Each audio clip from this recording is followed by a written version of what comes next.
இந்த ஐபிஎல் 2025ல் எல்லார் வாயிலையும் விரலை வைக்கிற மாதிரி ஒரு ரிட்டென்ஷன் பார்க்கலாம் வரீங்களா? அப்படிங்கிற மாதிரி இன்னைக்கு மும்பை இந்தியன்ஸ் பார்த்தீங்க அப்படின்னா அவங்களோட ரிட்டன்ஷன் தான் இந்த ஆக்ஷனுக்குள்ள நுழையும் போது ஸ்ட்ராங்கஸ்ட் ரிட்டன்ஷனாக கண்ணில் படுது. எஸ்ஆர்ஹெச் வந்து அவ்வளோ கோடி ரூபா போட்டு பல பேரை வாங்கியிருக்காங்களப்பா. கேகேஆர் வந்து வருண் சக்கரவர்த்தி, ஆண்ட்ரே ரசல், ரிங்கு சிங்குன்னு சொல்லி எல்லாரையும் போட்டு வச்சிருக்காங்களப்பா. இவங்கெல்லாம் உங்களுக்கு பெஸ்ட்டாக தெரியலையா? ஏன் சிஎஸ்கேல ருத்ராஜ் கேக்வாடு, மத்தீஷா பத்ரானா, மகேந்திர சிங் தோனி, ரவீந்திர ஜடேஜாலாம், சிவம் டூபேலாம் உனக்கு பெருசாக தெரியலையாப்பா அப்படின்னு நீங்கள் கேட்டிங்கன்னா, பெஸ்ட் ரிட்டன்ஷன்ஸ்னு நம்ம ஏற்கனவே ஒரு வீடியோ போட்டிருந்தோம். 10 டீம்ஸ் வந்து நம்ம தலைகீழ இருந்து ஆரம்பித்தோம். யார் வந்து நல்ல ரிட்டன்ஷன் பண்ணிக்கிறாங்க, அதில் டாப் 5 இருக்கிறாங்க இந்த நீங்கள் சொல்கிற இந்த எல்லா டீம்ஸுமே. பட் ஆனால் நம்ம எம்ஐயை வந்துட்டு ஏன் வந்து பெஸ்ட் ரிட்டன்ஷன் சொல்லாமல் மாஸ்டர் ஸ்ட்ரோக் அப்படின்னு சொல்கிறோம்னா, போன வருஷம் வந்து அவங்களுடைய கேப்டன்சியில் பிரச்சனை இருந்துச்சு. இதுதான் நம்பர் 1. ஹார்திக் பாண்டியாவுடைய கேப்டன்சியில் இருந்த ஒரு மிகப்பெரிய பிரச்சனை. அவ்வளோ பேர் பூ பண்ணாங்க, என்னென்னமோ நடந்துச்சு. கடைசியில் சீசன் முடிவில் அதை கொஞ்சம் கொஞ்சமாக அப்படியே மாற்றி கொண்டு வந்தாங்க. அதுக்கப்புறம் திரும்ப இந்த சீசன் முடிஞ்சு வேர்ல்டு கப் T20 நடக்கும்போது அந்த T20 வேர்ல்டு கப்பில் வந்து ஹார்திக் பாண்டியா கண்கலங்கி நின்னதுலேருந்து ஆரம்பித்து எல்லாருமே வந்து இப்போ அப்படியே அவர் பக்கம் திரும்பிட்டாங்க. 0 to ஹீரோ மாதிரி இன்றைக்கி ஒரு பார்த்தீங்க அப்படின்னா போன சீசன் இருந்ததே கிடையாது. இப்போ இந்த சீசனுக்குள்ள வரும்போது ஹார்திக் பாண்டியா மேலே பாசிட்டிவிட்டி ஏறிடுச்சு, நெகட்டிவிட்டி இறங்கிருச்சு.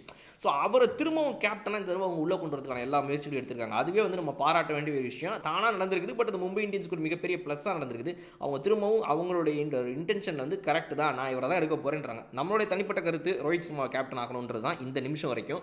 பட் அவங்கள ஒரு ஃப்ரான்ச்சைஸியாக பார்க்கும்போது முன் வச்ச காலை நான் பின்வாங்க மாட்டேன், சைட்லேயும் வைக்க மாட்டேன் அப்படின்னு சொல்லி இன்றைக்கி அவங்க வந்துட்டு ஹார்திக் பாண்டியா கேப்டன் ஆக்கியாச்சு. இன்னைக்கு இவங்கெல்லாம் கத்துறாங்களேன்றதா மாற்றினா மானம் பெறாதா மாப்பிள்ள அப்படின்னா போகும், அப்போ மாற்ற வேண்டாம் அப்படின்னு சொல்லி இங்கே வந்து வச்சிருக்கிறாங்க. ஸோ அதனால் அவரை உள்ளே கொண்டு வந்தது இது ஒன்று. ரெண்டாவது என்னன்னு பார்த்தீங்க அப்படின்னா, ரோஹித் சர்மா வெளியே போயிடுவார்னு அவ்வளவு பேர் பேச்சை பேசிட்டு இருந்தாங்க. ஆனால் ரோஹித் சர்மா ரீட்டைன் பண்ணி காட்டிக்கிறாங்க 16 கோடியே 30 லட்சம் ரூபாய்க்கு.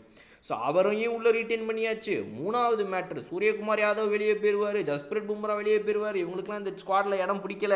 மாப்பிள்ள இவன் கேப்டன்ஸில் நம்ம இருக்கணுமா, பெரிய மொக்க மாப்பிள்ள இந்த டீம்னு சொல்லிட்டு இவங்களாம் வெளியே போயிடுவாங்கன்னு ஊச்சான்னு அவ்வளவு ரூமர்ஸ் வந்துச்சு.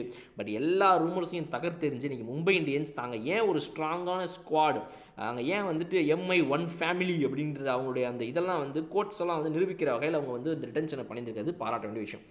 நாலாவது விஷயம் என்ன அப்படின்னா, இவங்க எல்லாருக்கும் ஈக்குவலான அமௌண்ட்டை கொடுக்கணுன்ற ஒரு ஐடியா. அதாவது வந்துட்டு ஏற்கனவே வாய்க்கா தகராறாக போய்க்கு இருக்குது, டீமில் அரசல் புரசலாக பேச்சு ஓடிக்கிட்டு இருக்குது, இது நடக்குது அது நடக்குதுன்ற 1000 விஷயங்கள் இருக்கும்போது அதெல்லாம் தகர்த்தெறிகிற மாதிரி ரிட்டன்ஷன்லேயே நான் ஈக்குவாலிட்டியை கொண்டு வரேன்னு யோசிச்சாங்க. பார்த்தீங்க, அதை நம்ம ஃபஸ்ட்டு பாராட்டணும். ஜஸ்பிரிட் பும்ரா மட்டும்தான் 18 கோடி ரூபா.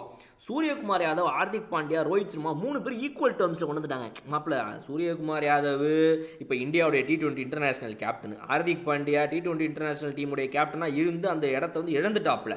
நம்மளுடைய கரண்ட் கேப்டன் ரோஹித் சர்மா இந்திய அணியுடைய முன்னாள் T20 கேப்டனு அந்த இடத்த வந்து இழந்து இன்றைக்கி வந்து அவர் விட்டு கொடுத்து கேப்டன்சியை விட்டுட்டு ரிட்டையர்மெண்ட் ஆகிட்டு திரும்ப வந்து கண்டினியூ பண்ணுறாரு. இந்த டீமில் நம்ம வந்து அவருக்கு மரியாதையே கொடுக்காம இந்த ஹார்திக் பாண்டியா உள்ளே வச்சப்பையும் கூட நம்ம டீம் மேலே ஃப்ரான்ச்சைசி மேலே இருக்கிற மரியாதையில் அவர் உள்ளே இருந்தார். அதனால் அவரையும் நம்ம ஈக்குவலாக ட்ரீட் பண்ணணும்னு இந்த 3 T20 கேப்டன்ஸ் இந்த 3 கேப்டன்சி மெட்டீரியலை ஈக்குவலாக 16 கோடியே 35, 16 கோடியே 35, 16 கோடியே 30 அப்படின்னு சொல்லி அதில் மட்டும் எனக்கு என்ன ஒரு மாற்று கருத்துனா, திலக் வர்மாவை 8 கோடி ரூபாய்க்கு ரீட்டைன் பண்ணாமல் 7 கோடியே 95 லட்சம் ரூபாய்க்கு ரீட்டைன் பண்ணிட்டு அந்த 5 லட்சம் ரூபாயை நீங்கள் ரோஹித் சர்மா கிட்ட கொடுத்துருந்தீங்கன்னா இன்னும் கொஞ்சம் ஈக்குவலாக இருந்த மாதிரி எனக்கு தெரிஞ்சிருந்திருக்கும். அது மட்டும் கொஞ்சம் மிஸ் ஆயிடுச்சு. பரவாயில்ல, ஓகே, நோ ப்ராப்ளம்.